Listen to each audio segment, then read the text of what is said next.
Then Pilate handed him over to them to be crucified. So they took Jesus, and carrying the cross by himself, he went out to what is called the place of the skull, which in Hebrew is called Golgotha. There they crucified him, and with him 2 others, one on either side, with Jesus between them. Pilate also had an inscription written and put it on the cross.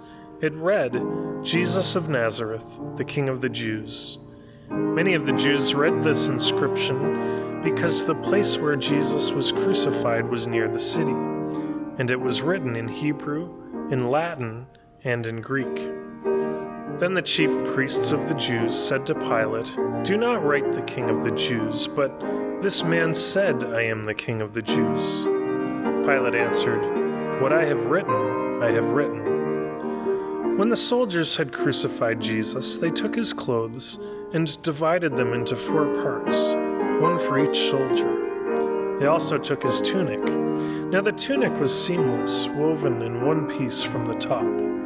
So they said to one another, "Let us not tear it, but cast lots for it, to see who will get it."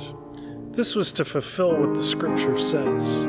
"They divided my clothes among themselves, and for my clothing they cast lots." And that is what the soldiers did.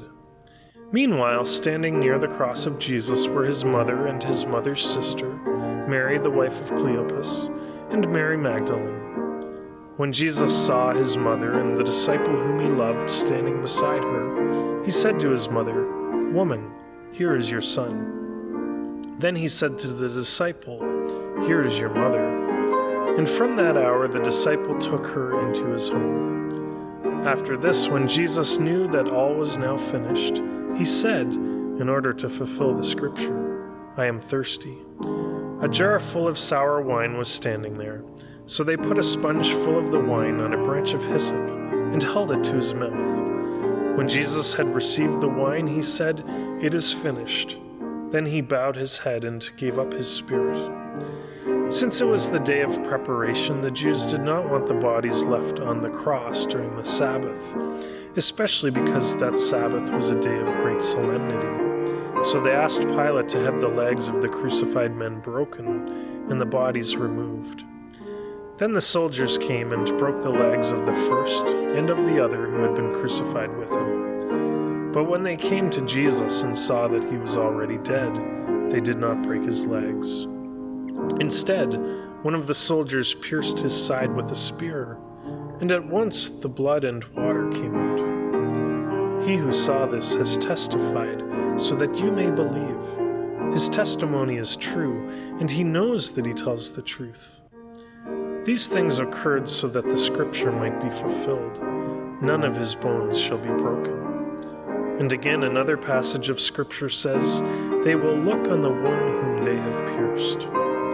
After these things, Joseph of Arimathea, who was a disciple of Jesus, though a secret one, because of his fear of the Jews, asked Pilate to let him take away the body of Jesus. Pilate gave him permission. So he came and removed his body. Nicodemus, who had at first come to Jesus by night, also came, bringing a mixture of myrrh and aloes, weighing about 100 pounds. They took the body of Jesus and wrapped it with spices in linen cloths, according to the burial custom of the Jews. Now there was a garden in the place where he was crucified, and in the garden there was a new tomb, in which no one had ever been laid. And so, because it was the Jewish day of preparation, and the tomb was nearby, they laid Jesus there.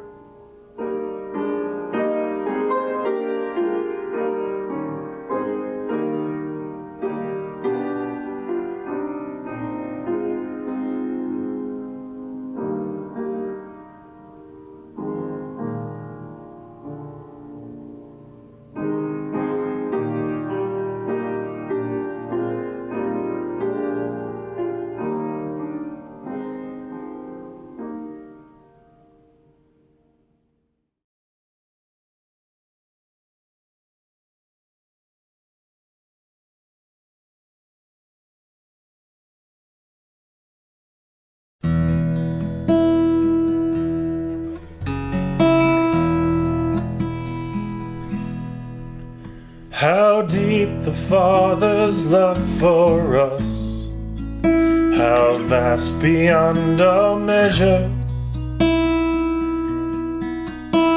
that he should give his only Son to make a wretch his treasure.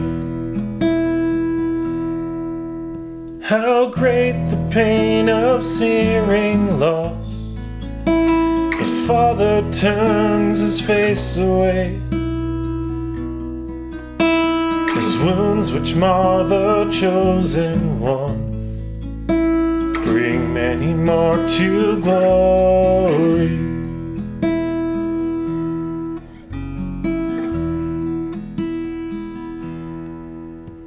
Behold the man upon the cross, my sin upon his shoulders.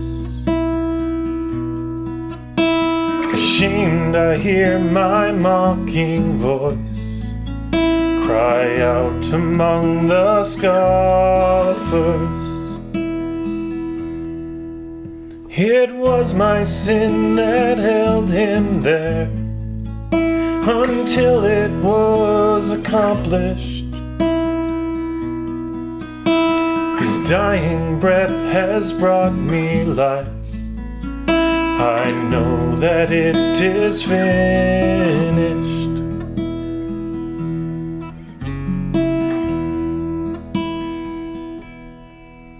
I will not boast in anything, no gift, no power, no wisdom, but I will boast in Jesus Christ, his death and resurrection. Why should I gain from his reward? I cannot give an answer. This I know with all my heart, his wounds have paid my ransom. Why should I gain from his reward? I cannot give an answer. But this I know with all my heart, his wounds have paid my ransom.